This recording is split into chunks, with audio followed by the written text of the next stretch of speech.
first speaker today is an accomplished technological evangelist, published author, and professor of hospitality at the University of Brighton. He also likes to think that the true spirit of hospitality is hidden in the art of philoxenia. And perhaps he would be good enough to explain to us exactly what that means. Please welcome Yanis Pantelidis.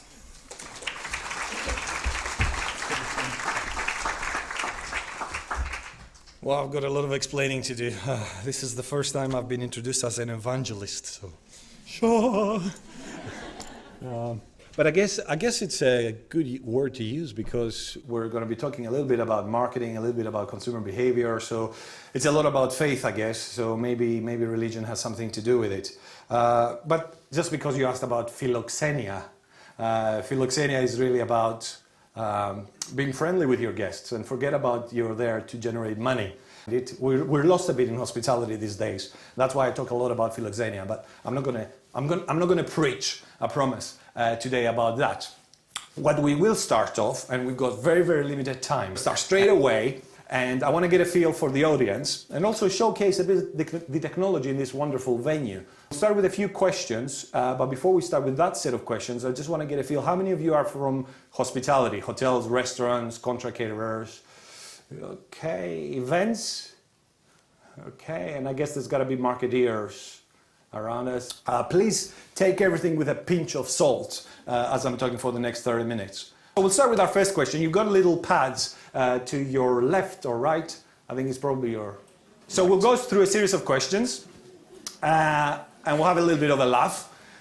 And all you have to do is just press the number. You don't have to press an enter. So once the vote is open there at the top right, you see a green link showing vote open. So if you say agree or disagree with your LinkedIn member, and our colleague up there, once he sees enough votes going through, we've got 83 out of potential.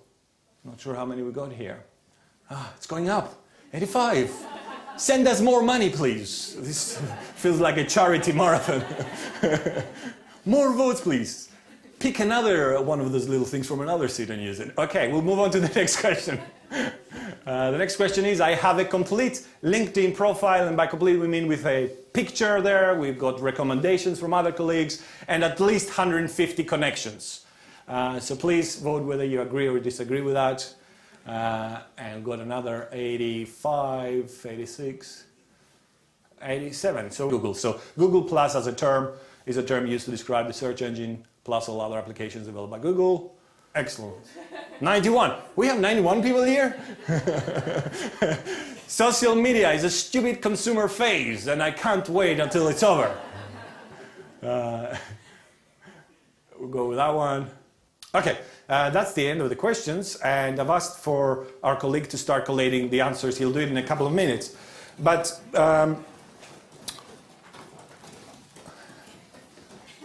sounded a bit like a rainfall for a second. I'm going to show you a very short video which is going to remind you a little bit about Generation Y. I was first asked to talk about Generation Y here, and my answer to that was why? Because really we've moved on from Generation Y, but just for the sake of the title of the whole event today in the masterclass, I'm going to play this little video here for you as they get today.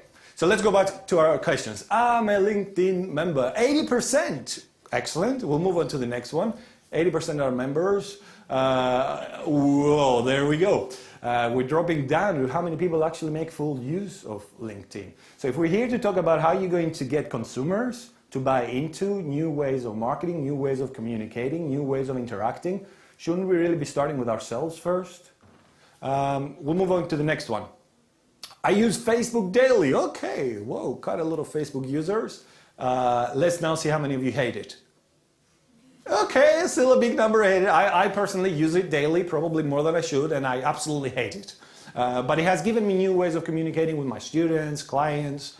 Okay, we're going to talk a little bit about location-based applications, and Foursquare, for those of you that the term might sound alien, was not it wasn't the first, but it's one of the most used location-based applications where you can go into venues, you can use your smartphone, and you can say, I'm now into this venue, and if you keep on going, the more times you go, suddenly at some point you are crowned a mayor, and you start getting discounts, and it's all part of this new culture about using technology in different ways. I got a better feel about how much you use social media and what you think of them. But I was talking about Google, and I'll take a raise of hands and do a bit of a traditional way of how many of you remember when it used to be that Yahoo was never going to be beaten. Do you remember those days where everybody was saying, well, Yahoo, they're so big. Excellent, thank you. So quite a lot of people in the room. And now we're, oh, Google is not going to be beaten. Yeah, we've got Google Places, we've got Google Plus, we've got Google the search engine, obviously. We've got so many applications, so many experimental applications. Funnily enough, they're closing down most of their experimental applications. That's another indication that they've now reached the maturity stage. Now they're going to be launching applications and you won't know it. They already have enough people, and a lot of them are people like you and I, who have used their experimental software and applications enough times that they now trust us to go behind the scenes. So they've got their inner circle, if you like. This gives you one idea of the stats of YouTube. Now, you're looking at about 13 million hours of video during 2010, 48 hours of video every minute. 48 hours of video every minute is impossible for any one production company to do. And if you look at some of, a lot of you, if you follow YouTube and you see those funny videos where they come up with music clips, but they're parodies, and they're so professionally made that you can't stop laughing. You couldn't do that 5 years ago. The software are free now. Most of the software are free, or they're so cheap that you can just do whatever you like. You can be a professional production company on your own. So if I've got a lot of SMEs in this room that are doing events, or they're doing, it might be from a hotel company or a restaurant company, a lot of business that I talk to underutilize or don't even think about utilizing YouTube. I would say, just consider it. We start talking about Facebook and everybody wants, I want to tweet. I got to tweet. I'm losing so many customers. Say, well, there are so many other applications. Have you had a strategy? Have you thought what is the message that you want to put out? And video actually is one of the things that is so, it's one of the top things that people are looking for when they're doing the search engine. If you consider yourself doing a Google search, one of the first things you get at the results when you put a keyword is the first few videos and some images. So if your video is the first one to pop up for the particular keywords that you want, say you're an event company and you are specializing in weddings in London. So if I was to put wedding organizing company in London, does your video come up first? Would it be there at the top? And you won't have to pay a penny for Google Ads, for example. So think around what you can manipulate. The adverts we saw at the bottom of the YouTube video, how much money YouTube are making from that is phenomenal. So you look at some of those numbers and you go, my gosh, if I put an advert on a newspaper, we're talking with a colleague here about Metro and an advert on Metro. What is the catchment of that? How many people will actually pay attention to that advert? Well, it's exactly the same if you make a video. Now it's the same in terms of numbers because you go internationally, globally even, but you don't pay a penny. What you do pay is your time. And because we're in a financial crisis and we don't get that many calls for that much business, we've got a lot of time. We might not have so much money to pay. So social media and the way you can use technology today at this really, really rough period can be quite useful because a lot of us do have the time. Okay. Just a small selection of the applications that you are mostly familiar about. If you're in hospitality, I've got Hotcat UK there, which is a quite successful London-based sort of social network, and they do some quite successful events. And they've grown to about 3,000 members within 2 years. And I put them there because you've got a lot of other small companies that are trying to imitate the success of the Facebook in smaller scale, and they fail every single day. But there are examples out there of people that are actually succeeding.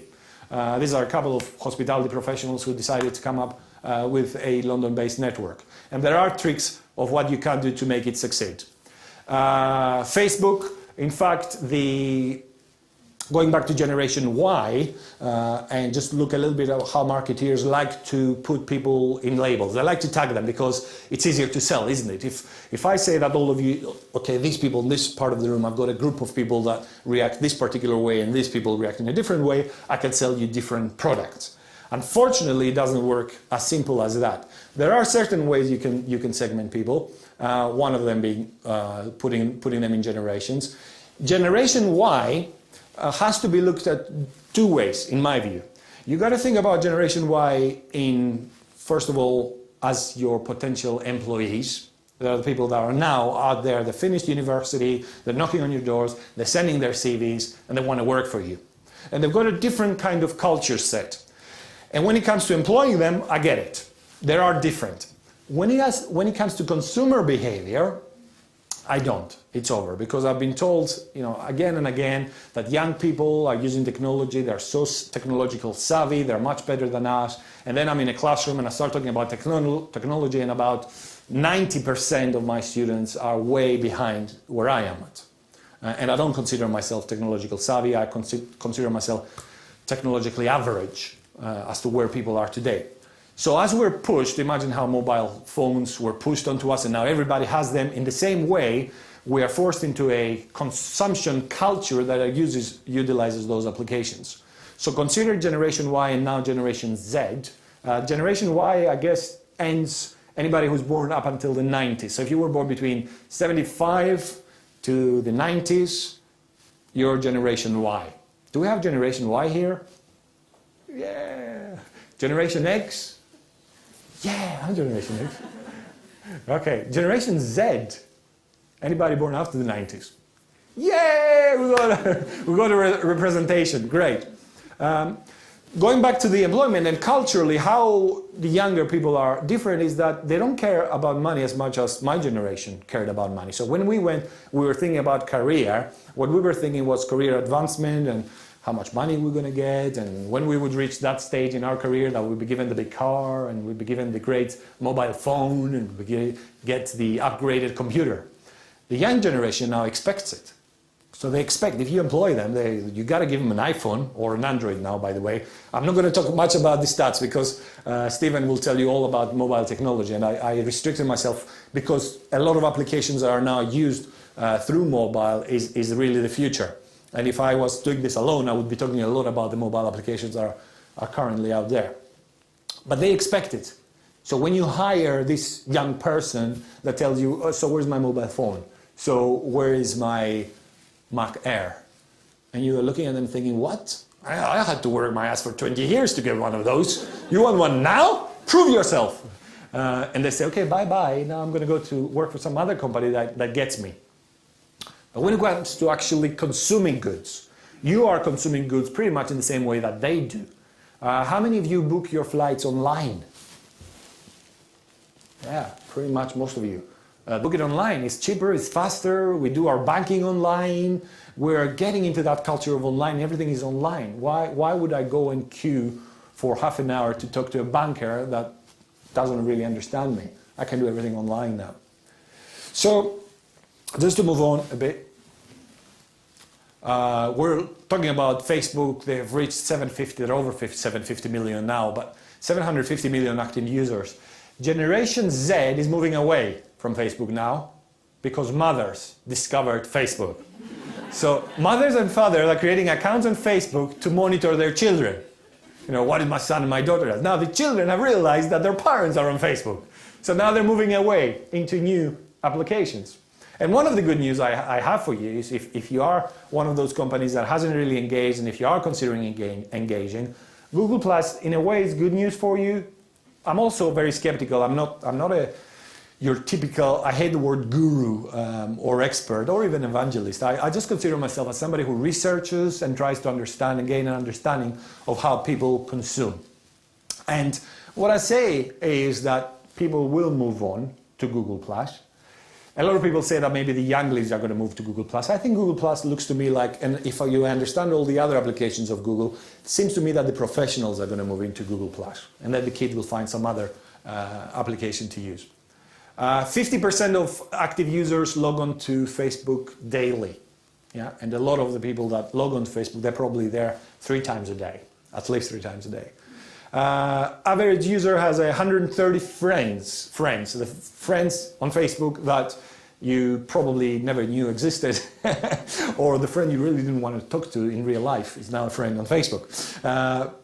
The fact remains that you can create such a circle of friends. I think I've got something like 600-700 friends. Do I consider them friends? Do they consider me a friend? I very much doubt it. but every now and then we might just exchange one snippet of little information that might be of interest or might piss off each other. Yeah? And then we'll start responding and we'll have a response war. But that's all about communicating and creating that culture of belonging. And a keyword, if you're going to take something out of here today, that keyword of belonging is great for you guys. Because this is what it's about. If you're going to create a message, if you're going to come up with a strategy of using social media, of using these new applications to engage with the audience, try to think, what am I going to do? What am I going to sell for free in the beginning that is going to engage with them? What is the culture I'm creating around my business? If you don't have that answer, don't start with step one. That is really step zero. You got to understand yourself. You got to understand your company. Moving on, location-based applications. This is something that is a little bit scary for me as a consumer because I'm still Generation X. You can't take me out of my skin. I can try to imitate the newer generations, but up to a point, location-based applications know where I am. Even Twitter, if you tweet now, you can enable location and they will know which country, which city you tweeted from. You tweeted the microblogging, which city you blogged from. That to me is a little bit scary. In the back of my mind, I always think, if I was an internet savvy thief, I will target all these academics that keep on posting where they are and I'll attack their house. If there are any burglars in here, how about I'm not giving ideas. But I'm very skeptical a lot of times, and I've gone. But Foursquare, Flickr, you can post your pictures and you can even tag them as to where you took the picture. Google Places, and if I have any hoteliers, restaurateurs, or even events companies here that are not on Google Places, I say just get out now, run, find a computer, put your business on Google Places. For two reasons.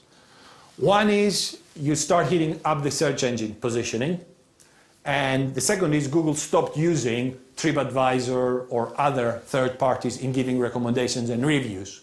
Didn't I tell you at the beginning that Google's trying to take over the world? Well, one of their strategies is now they're getting bigger, now that they have enough Google users to generate enough reviews, why do I need TripAdvisor, the thing?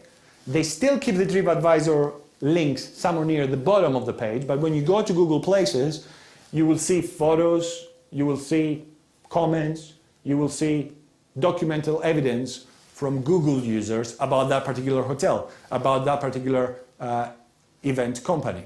So if you're not on Google Places yet, I would say make a note. That's one of the things you need to do. Or whoever is managing your social media or your web presence, make sure you do that one little thing.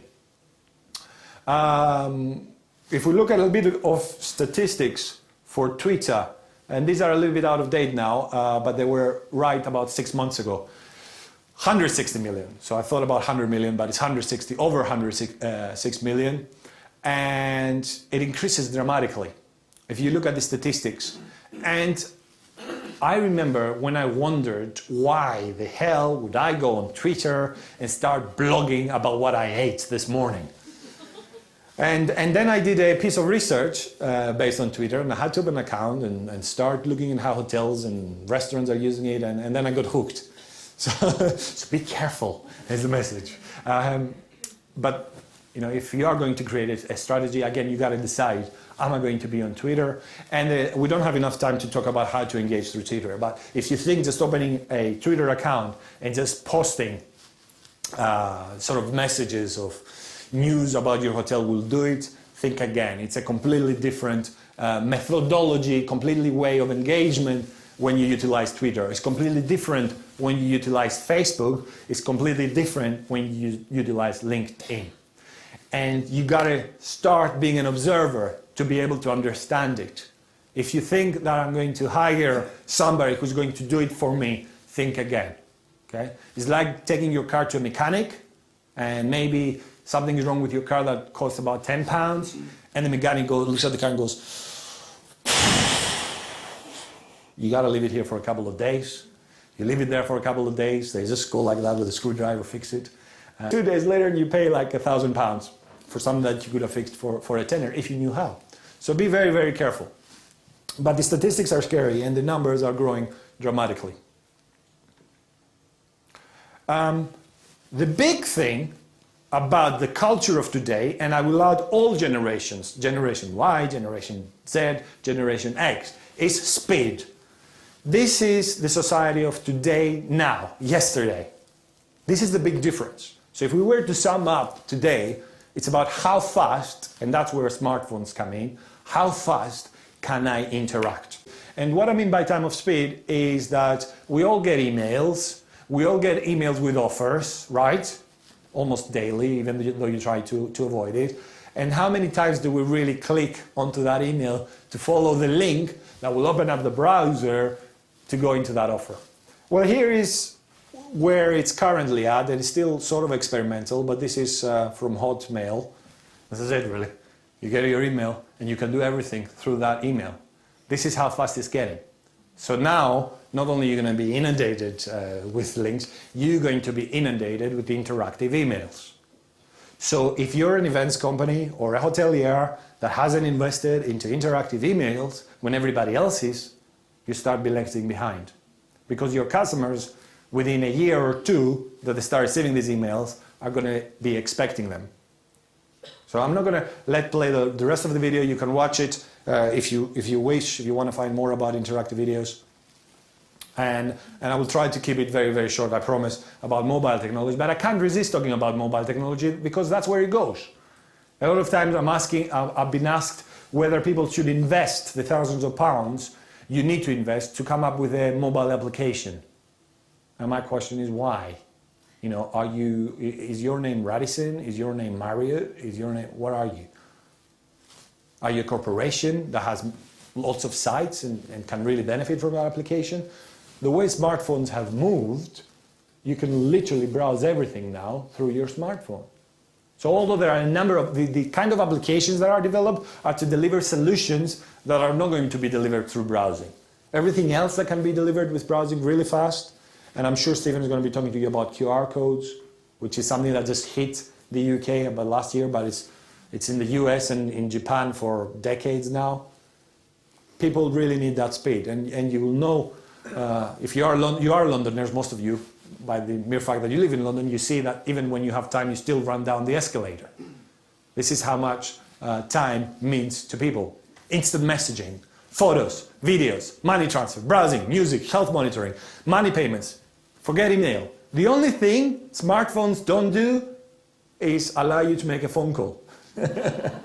You always get trouble with these smartphones. They do everything else wonderfully, better than your camera, but they're really bad at allowing you to make phone calls. So this is where really the whole future is. It's about being hooked 24/7. Recent research shows that a lot of people are still hooked when they go on holiday. People go on resorts, they still have their iPad, they still have their smartphone, they still go on Facebook, and they still respond to emails. Guilty as charged. Yeah? But it's all about that culture. It's all about getting us into a mode that we actually don't have too much time to waste. I will take some questions if you have them. Yes. Hi. My question is about the timing. I mean, how much time is anybody actually supposed to put into that when they've got a full-time job to run? Okay. Thank you. I was writing this morning because I always forget to say because people come up with those sort of questions. I was trying to think of the 10 commandments of what to not do. And I think in one of those commandments, your question will be answered. But before I start with the commandments, I will say, how long is a piece of rope? And I've seen people who have invested a lot of time spreading themselves too thin, and they tried to use every single application, and they failed dramatically. And I've seen people who have just focused on either just a YouTube strategy or just a Twitter strategy. I know one hotelier who just focused on Twitter strategy, and he tweets something like 20 times a day. And because he has a smartphone, you can just do it. You know, suddenly you go for a cigarette and you just do a tweet about your hotel. And he estimates that he got about, and it's a small hotel. We're talking about, I think, 50 rooms, 50 bedrooms. He made about £400,000 a year more because of Twitter. And traffic that came not just to stay at the hotel, but he has a small restaurant as well. But here comes the 10 commandments. Number 1, and I wrote this morning. Hiring an external company to do it all. So if you hire an external company to do all your web interfaces, you're set to fail. Okay? What you need to do is, if you don't feel comfortable, find a company, but be a partner. Do not give up everything. Have the logins. If you're going to use Twitter, you need to be, you know your business.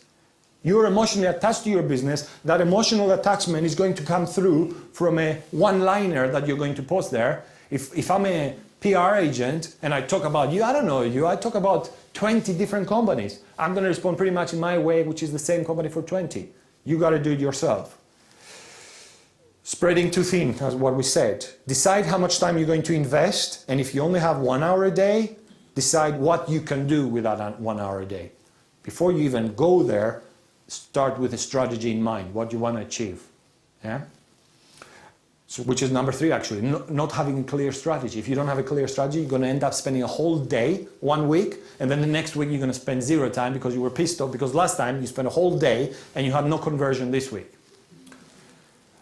Not monitoring of conversion rates. If you're going to spend all that time and you haven't got a strategy that monitors hits and conversion, you're going to be lost. You're not going to know, you're not going to feel good. If you didn't get that reservation because of your actions, because of your efforts online, you're going to be really, really upset. Don't have a placement do it all. The amount of my students that go, oh Yanis, I got a new placement, what are you going to be? I'm going to be the new media marketing online da-di-da-di-da guy. But you were there only for 12 months. What happens when you go? Oh, the next placement is going to do it.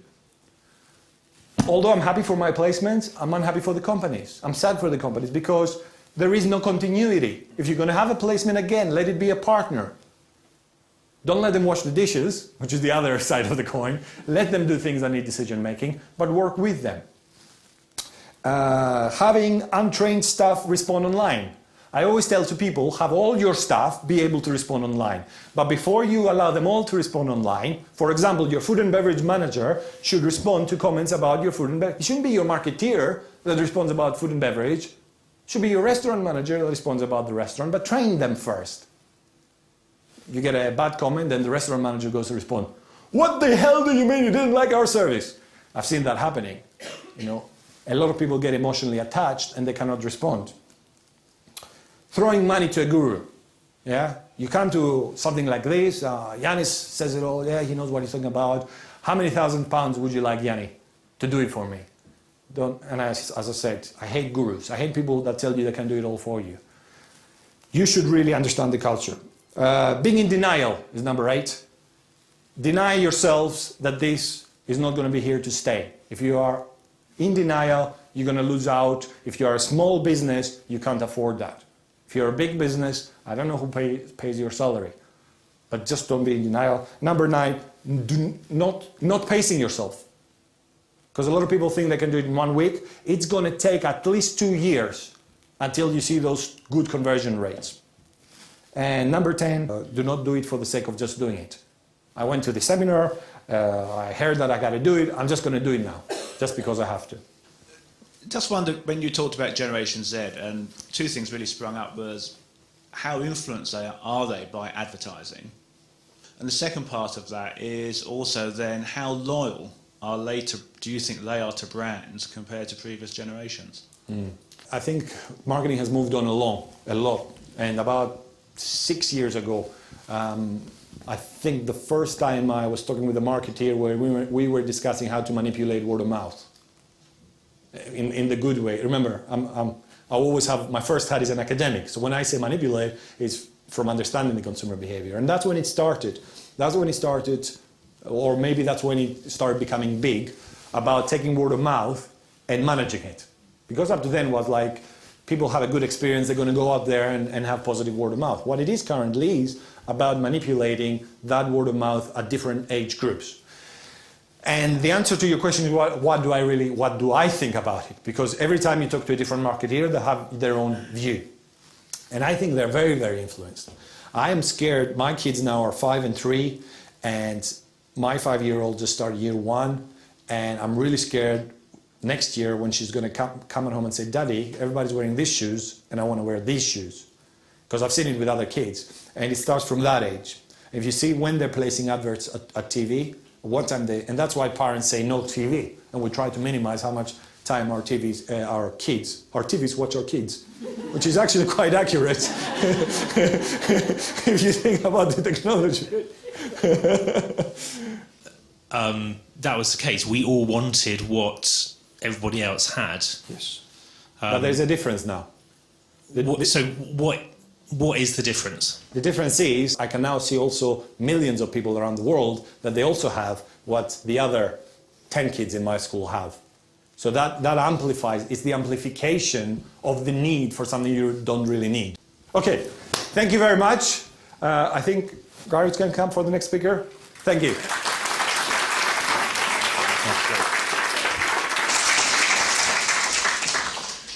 Wow, that was good. Thank you, Yanis.